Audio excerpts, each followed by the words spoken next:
Selamat sejahtera. Selamat datang ke channel YouTube Cikgu Azmi. So hari ini kita akan mempelajari mata pelajaran pendidikan moral tingkatan 2. Okey, di mana dalam pada hari ini kita akan mempelajari unit 8 iaitu perkhidmatan awam pemangkin pembangunan negara. Okey, dalam tajuk unit 8 ini masih lagi dalam bidang hubungan antara diri, komuniti dan juga masyarakat. Okey, tanpa membuang masa, kita terus ke slide cikgu yang pertama.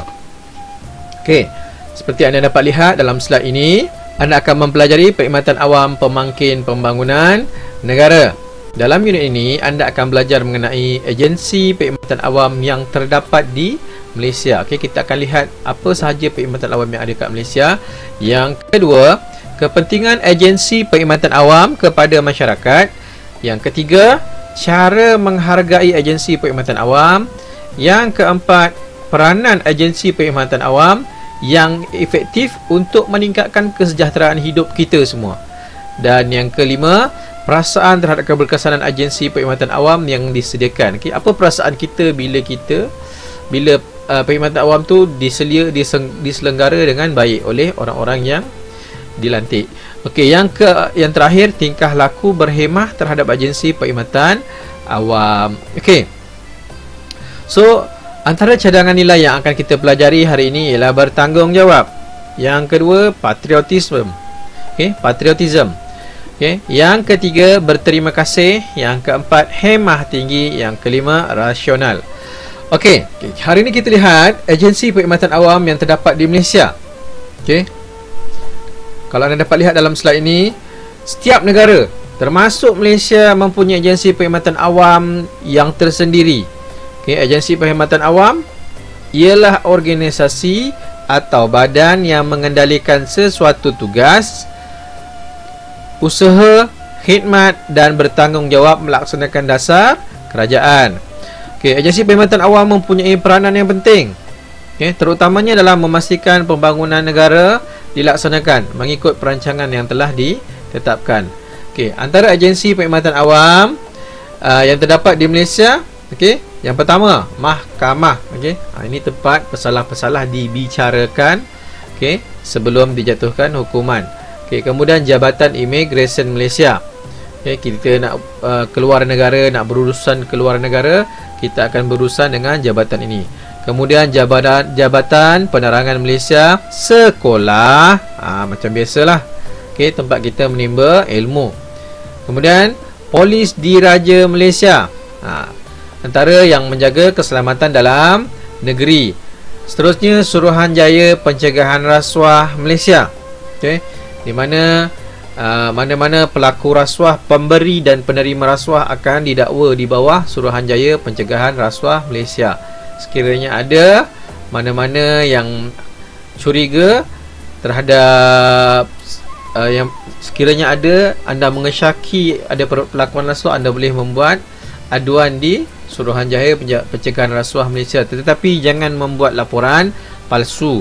Yang seterusnya, Jabatan Pendaftaran Negara. Anda lahir saja di Malaysia, anda perlu mendaftar sebagai rakyat Malaysia. Kalau bukan warga negara, anda perlu daftar sebagai bukan warga negara lah. Okey. Seterusnya, Jabatan Pengangkutan Jalan. Okey, bagi mereka-mereka yang nak ambil lesen memandu, daripada mula motosikal sampailah lori, tak termasuk kapal terbang. Jadi Jabatan Pengangkutan Jalan inilah yang akan mengeluarkan lesen dan menetapkan peraturan-peraturan yang ada di jalan raya. Seterusnya, hospital. Hospital, majoriti semua pernah pergi, melainkan dia duduk di kawasan pedalaman.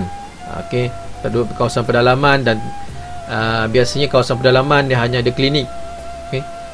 Saya di Sarawak, saya pernah mengajar di Sarawak, dia tak ada klinik, dia panggil rumah sakit. Okey, seterusnya kita lihat apakah kepentingan perkhidmatan awam kepada masyarakat. Agensi perkhidmatan awam merupakan perkara yang paling hampir dengan rakyat. Peranan terpenting agensi perkhidmatan awam adalah untuk memastikan semua urusan pentadbiran berjalan dengan lancar. Okey, kemudian setiap agensi perkhidmatan awam yang efektif akan memberikan perkhidmatan yang berkualiti dalam masa yang singkat, menjawab panggilan dengan cepat, mengurangkan karenah birokrasi dan memberikan perkhidmatan mesra pelanggan. Okey, kalau anda lihat yang pertama, apakah kepentingan yang pertama? Menjadi perantara kepada kerajaan dan rakyat. Okey, perantara kerajaan dengan rakyat. Okey. Anda kata anda mempunyai masalah dan sebagainya, sebab itulah ada agensi-agensi yang perlu anda agensi-agensi yang ditubuhkan untuk memudahkan pertanyaan, memudahkan pertanyaan kita terjawab. Okey, kerana apa? Tidak perlu anda pergi kalau semua kerajaan nak menjawab. Okey, segala persoalan yang telah kita utarakan, maka lambatlah jawapannya akan diterima. Kemudian memberikan kemudahan kepada rakyat. Okey, bagaimana memberikan kemudahan kepada rakyat? Okey, yang pertama, contoh sekolah, hospital. Okey, semua anda mampu, anda pergi, boleh berada di sekolah kerajaan Malaysia free saja. Okey, yuran PIBG itu bukan yuran sekolah, itu adalah persetujuan Persatuan Ibu Bapa dan Guru. Yuran sekolah telah dimansuhkan. Okey, kena ingat, yuran sekolah telah dimansuhkan. Hanya ada apa dia? Yuran ataupun sumbangan PIBG. Apa dia PIBG? Persatuan Ibu Bapa dan Guru. Andai kata anda tidak pernah, ibu bapa anda tidak pernah ke sekolah untuk datang bermesyuarat, okey, jangan anda tidak tahu, kerana itu adalah bukan yuran sekolah. Yuran sekolah telah dimansuhkan. Malah anda semua diberi buku teks percuma. Okey, diberi pinjam, bukan diberi. Andai kata anda gagal untuk menjaga buku teks, anda perlu membayar, okey, kerosakan yang telah anda lakukan pada buku teks ataupun kehilangan yang telah anda lakukan. Kemudian hospital. Hospital macam biasalah, anda kena bayar, tetapi cuma RM1 bagi warga negara Malaysia untuk pesakit pesakit biasa. Okey, untuk pembedahan itu anda kena bayarlah. Okey, seterusnya, memberikan kesedaran dan pendedahan kepada masyarakat tentang pelbagai perkhidmatan awam yang disediakan. Okey, supaya kita sedar, okey, adanya perkhidmatan awam yang boleh membantu kita. Okey, antaranya polis untuk jaga keselamatan. Okey, apa lagi? Untuk mempermudahkan kita dalam urusan kerajaan, kita perlu ada MyKit, MyCard. Okey, jadi anda perlu berdaftar di Jabatan Pendaftaran Negara untuk memudahkan urusan anda. Okey, memberikan kesedaran dan pendedahan kepada masyarakat tentang pelbagai perkhidmatan awam yang telah disediakan. Okey, nak bagi kita sedar bahawa perkhidmatan awam disediakan ni oleh kerajaan sangat banyak. Jadi kita boleh guna pakai, kita boleh menggunakan perkhidmatan yang telah disediakan dengan secara betul. Okey, seterusnya, membantu melicinkan pentadbiran negara. Agensi-agensi perkhidmatan awam ni semua ditubuhkan untuk melicinkan pentadbiran negara. Tidak hanya kerajaan tu untuk menguruskan kewangan dan sebagainya, tapi untuk rakyat dia perlu ada agensi-agensi perkhidmatan yang tertentu untuk membantu rakyat yang di bawah. Seterusnya, meningkatkan kesejahteraan hidup masyarakat. Okey, adanya balai polis, adanya jabatan pengangkutan jalan raya untuk kawasan jalan raya, adanya bomba dan penyelamat. Okey, itu semua untuk kesejahteraan kita semua. Seterusnya, cara menghargai agensi perkhidmatan awam. Bagaimana kita nak menghargai? Sebagai rakyat Malaysia yang bertata tusila, yang ada adab sopan, okey, anda semua perlu menghargai semua agensi perkhidmatan awam yang telah disediakan oleh kerajaan. Okay, bagaimana cara dia? Yang pertama, mematuhi etika ketika berurusan di agensi perkhidmatan awam. Etika yang pertama, paling mudah anda, yang paling wajib anda buat ialah berpakaian. Tidak boleh pakaian yang mencolok mata. Pakai skirt bagi yang perempuan atas lutut, tak boleh, semua mesti bawah lutut kalau nak pakai skirt. Okey, itu etika berpakaian. Okey, seeloknya berkasut, masuk ke premis mana-mana premis kerajaan untuk melakukan urusan. Okey, kemudian bahasa yang kita guna pakai. Sebab ni bila bahasa kita tak jaga, maka akan yang menguruskan juga akan menggunakan bahasa yang tidak baik. Anda gunakan bahasa yang tidak baik, maka akan berlaku perbalahan. Lebih-lebih lagi pada zaman kini, zaman moden, okey, ramai yang boleh ambil video, tapi video sekerat, maka akan timbul fitnah. Yang kedua, menyokong program yang dianjurkan. Mana-mana program yang dianjurkan oleh kerajaan, kita digalakkan untuk menyokong segala program. Okey, biasanya program-program ini akan disiarkan di televisyen ataupun media sosial pada hari ini. Seterusnya, tidak menyalahgunakan kemudahan yang disediakan. Okey, apa sahaja kemudahan yang telah disediakan oleh kerajaan, kita gunakan secara berhemah. Jangan ambil kesempatan terhadap perkhidmatan yang telah diberikan secara percuma. Okay. Kemudian yang keempat, mengucapkan terima kasih selepas mendapatkan perkhidmatan. Apa saja, bukan setakat selepas mendapatkan perkhidmatan, malah selepas anda berjual beli, selepas rakan-rakan membeli pertolongan. Okey, apatah lagi dalam agensi perkhidmatan awam ini, anda berurusan dengan orang yang menguruskan apa sahaja keperluan awak semasa awak menguruskan sesuatu di premis-premis kerajaan. Seterusnya, tidak memandang rendah kepada kaki tangan agensi perkhidmatan awam. Ini kadang-kadang berlaku. Anda tahu yang duduk di depan tu kerani, okey, hanya kerani, dan anda lebih besar, lebih tinggi jawatan anda daripada dia, anda nak berlagak. Tidak boleh. Okey, anda memandang rendah kepada dia. Siapa pun anda berada di hadapan, selagi anda berurusan dengan orang di hadapan, anda yang akan berurusan, bukan dia akan berurusan dengan anda. Okey, kita seharusnya menggunakan bahasa yang sopan, kelakuan yang sopan, adab yang sopan. Okey, itu menunjukkan diri kita. Jangan bawa diri kita pergi kaunter, tunjuk perangai samsing kita, tunjuk perangai kita punya jawatan tinggi. Tidak boleh. Jawatan tidak akan membawa kita ke mana-mana. Okay? Jawatan boleh ditarik semula, okay? Sebab kita hidup kat dunia sekejap saja. Okay. Yang seterusnya, menggunakan bahasa yang sopan ketika berurusan. Tadi saya dah cakap, menggunakan bahasa yang sopan. Okay? Jangan gunakan bahasa yang kasar, kata-kata kesat. Tak elok. Yang pertama, andai kata ada budak kecil di situ, anda akan mempengaruhi anak kecil bahawa perkataan yang dikeluarkan itu boleh digunakan pakai di khalayak ramai. Okey, sebab mindset kanak-kanak itu berbeza dengan mindset orang dewasa.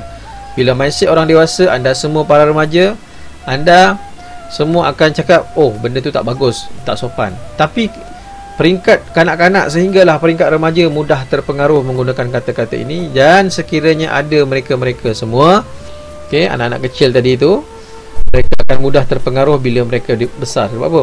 Oh, dulu pernah nampak, boleh buat, tak ada masalah, elok sahaja. Okey, so jangan seperti itu. Seterusnya kita lihat,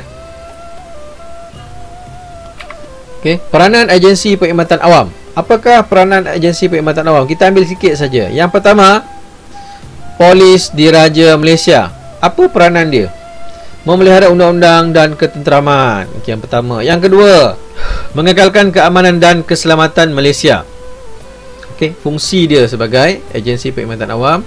Yang ketiga, mencegah dan mengesan penjenayah. Okey, Polis Malaysia antara polis yang tercekap di dunia. Okey, antara yang tercekap di dunia. Yang ketiga, yang keempat, menangkap dan mendakwa pesalah, okey, tak kisahlah, daripada sekecil-kecil jenayah sehinggalah sebesar-besar jenayah. Kemudian mengumpul risikan keselamatan. Macam awak pernah tengok Gerahas, awak tengok cerita polis, mereka akan mengumpulkan maklumat-maklumat hasil daripada risikan mereka. Okey, seterusnya, Jabatan Bomba dan Penyelamat. Memberikan khidmat pencegahan dan pemadaman kebakaran. Sekiranya anda ada kebakaran, bomba inilah yang akan membantu anda. Okey, yang kedua, menguatkuasakan undang-undang yang berkaitan dengan aspek keselamatan, memadam kebakaran serta khidmat kemanusiaan yang cekap dan berkesan.